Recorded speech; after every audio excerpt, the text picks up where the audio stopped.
ಇಡೀ ಪಕ್ಷದ ಹಿತದೃಷ್ಟಿಯಿಂದ ಕೆಲಸ ಮಾಡ್ಕೊಂಡು ಹೋಗಬೇಕು. ಮುಂದೆ ಅನೇಕ ಅವಕಾಶಗಳು ಬರುತ್ತವೆ ಅಂತೇಳಿ ಅವರಿಗೆಲ್ಲ ಕನ್ವಿನ್ಸ್ ಮಾಡಬೇಕಾಗ್ತದೆ. ನಾವೇನು ಮಾಡ್ತಾರೆ, ಅದೇನು ಪ್ರಾಸೆಸ್, ಕಂಟಿನ್ಯೂಸ್ ಪ್ರಾಸೆಸ್. ಇವತ್ತು ನಾಳೆ ಮಾಡ್ತಾರೆ. ಅಧ್ಯಕ್ಷರಿಗಾಗಲೇ ಹೇಳಿದಾರಲ್ಲ, 11ನೇ ತಾರೀಕು ಒಳಗಾಗಿ ಎಲ್ಲವನ್ನು ಕ್ಲಿಯರ್ ಮಾಡ್ತೀವಿ ಅಂತೇಳಿ ಮಾಡ್ತಾರೆ. ಸರ್, ಈಗ ನಿಮ್ಮ ಕ್ಷೇತ್ರದಲ್ಲಿ ಅಸಂಧಾನಿತರನ್ನ ಸಮಾಧಾನ ಮಾಡುವಂಥ ಎಲ್ಲ ಕೆಲಸ ಮಾಡ್ತೇವೆ ನಾವು. ಪ್ರತಿಯೊಂದು ಚುನಾವಣೆ ಸಂದರ್ಭದಲ್ಲಿ ಯಾರ್ಯಾರು ಅಸಮಾಧಾನ ಹೊಂದಿರ್ತಾರೆ ಅವ್ರನ್ನೆಲ್ಲ ಕೂಡಿಸ್ಕೊಂಡೇ ಹೋಗಬೇಕಾಗುತ್ತೆ. ಅವರನ್ನು ಮನವೊಲಿಸಿ ಅವರಿಗೆಲ್ಲ ಪಕ್ಷದ ಹಿತದೃಷ್ಟಿಯಿಂದ ಕೆಲಸ ಮಾಡಬೇಕಪ್ಪ ಅಂತ ಹೇಳಿ ಕೆಲಸ ಮಾಡ್ತೀವಿ. ಸರ್, ತಮ್ಮ ಬೆಂಬಲಿಗರು ಕೂಡ ಸಾಕಷ್ಟು ಟಿಕೆಟ್ ಅವ್ರಿಗೆ ಆಗುತ್ತೆ ಆ ರೀತಿ ಏನು ಗೊತ್ತಿಲ್ಲಪ್ಪ ನನಗೆ. ಯಾರು ಎಲ್ಲ ಭಾಳ ಜನ ಆಕಾಂಕ್ಷಿಗಳಿದ್ದರು. ಅವರಿಗೆ ಸ್ಕ್ರೀನಿಂಗ್ ಕಮಿಟಿ ಮಾಡಿ ಸ್ಕ್ರೀನ್ ಮಾಡಿ 2 ಸಾರಿ ಸ್ಕ್ರೀನಿಂಗ್ ಮಾಡಿ ತೊಗೊಂಡೋಗಿದ್ದಾರೆ. ಅಧ್ಯಕ್ಷರು ಮತ್ತು ಸ್ಕ್ರೀನಿಂಗ್ ಕಮಿಟಿ ಹಿತದೃಷ್ಟಿಯಿಂದ ಯಾರಿಗೆ ರೆಕಮೆಂಡ್ ಮಾಡಿದ್ದಾರೆ ಅದನ್ನು ಕ್ಲಿಯರ್ ಮಾಡಿ ಕೊಡ್ತಾರೆ. ನಡೀತಾ ಇದೆ, ಭಾಳ ತೀವ್ರಗತಿಯಲ್ಲಿ ನಡೀತಾ ಇದೆ.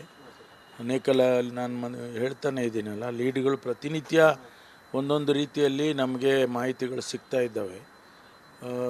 ಅದನ್ನು ಮುಂದಿಟ್ಕೊಂಡೇ ತನಿಖೆ ನಡೀತಾ ಇದೆ. ಎನ್ಐಎನವರು ಭಾಳ ತೀವ್ರಗತಿಯಲ್ಲಿ ಮಾಡ್ತಾ ಇದ್ದಾರೆ. ನಮ್ಮವರು ಕೂಡ CCB ಅವರು ನಮ್ಮವರು ಕೂಡ ಸಹಕಾರಿಯಾಗಿ ಕೆಲಸ ಮಾಡ್ತಿದ್ದಾರೆ.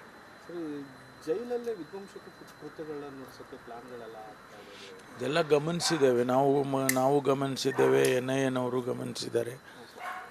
ಅದನ್ನೆಲ್ಲ ಈಗ ಯಾವ ರೀತಿ ಅದನ್ನು ತಡಿಬೇಕು ಅನ್ನೋದನ್ನು ಕೂಡ NIAನವರು ಕೆಲವು ಅಡ್ವೈಸರಿಗಳನ್ನು ಕೂಡ ಜೈಲ್ ಅಥಾರಿಟೀಸಿಗೆ ಕೊಟ್ಟಿದ್ದಾರೆ ಅಂತ ಕೇಳಿದೆ. ಭಾಳ ಸೀರಿಯಸ್ ಆಗಿ ತೊಗೊಳ್ತೀವಿ ಇದನ್ನು.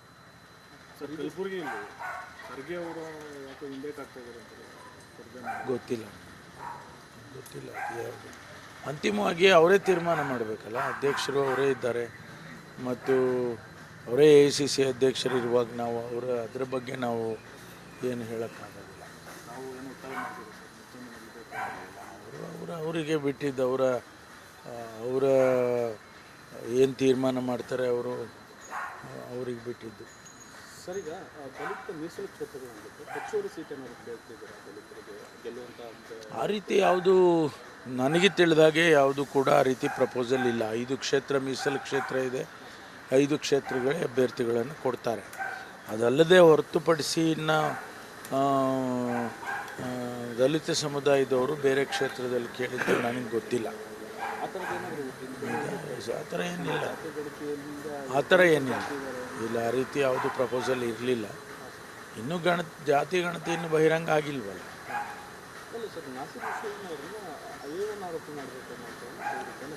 ಹೇಳ್ತಾನೆ ಇರ್ತಾರೆ. ಕಾನೂನು ಪ್ರಕಾರ ಏನು ಕ್ರಮ ತಗೋಬೇಕು ಅದನ್ನು ತಗೊಳ್ತೀವಿ. ಅವ್ರು ಹೇಳ್ತಾರೆ ಅಂತಲ್ಲ, ಕಾನೂನು ಪ್ರಕಾರ ಏನು ತಗೋಬೇಕು ಅದು ತಗೊಳ್ತೀವಿ.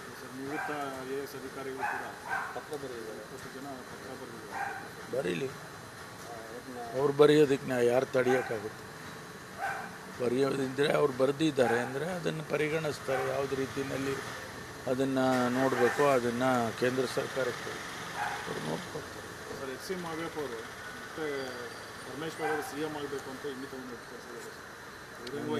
ನಿನ್ನೆನೂ ಹೇಳಿದ್ದೇನೆ.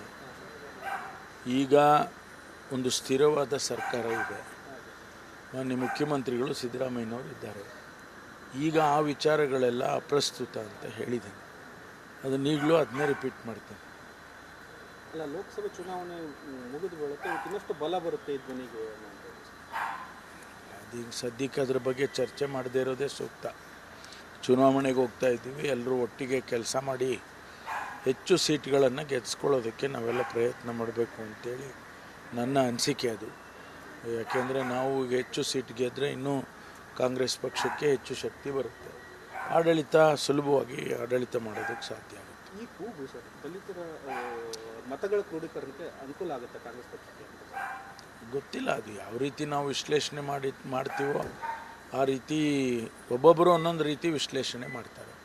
ಕೆಲವರು ನಾವು ಒಟ್ಟಿಗೆ ಮತ ಹಾಕಿಸ್ಕೊಳ್ಳೋದಕ್ಕೆ ಒಂದಿಷ್ಟು ಅವ್ರ ಮನವೊಲಿಸೋದಕ್ಕೆ ಬರುತ್ತೆ ಅಂತ ಹೇಳ್ತಾರೆ. ಇನ್ನೊಂದು ಕೆಲವರು ಈಗ ಯಾಕೆ ಅಂತಾರೆ ಅಂತ ಮಾಡ್ತಾರೆ. ಇವೆಲ್ಲ ಚರ್ಚೆಗೆ ಬಿಟ್ಬಿಟ್ರೆ ಇದು ಬೇರೆ ಬೇರೆ ರೀತಿಯಲ್ಲಿ ಚರ್ಚೆಗಳಾಗ್ತವೆ. ಅದಕ್ಕೆ ನಾನು ಹೇಳಿದ್ದು ಈಗ ಅದು ಅಪ್ರಸ್ತುತ.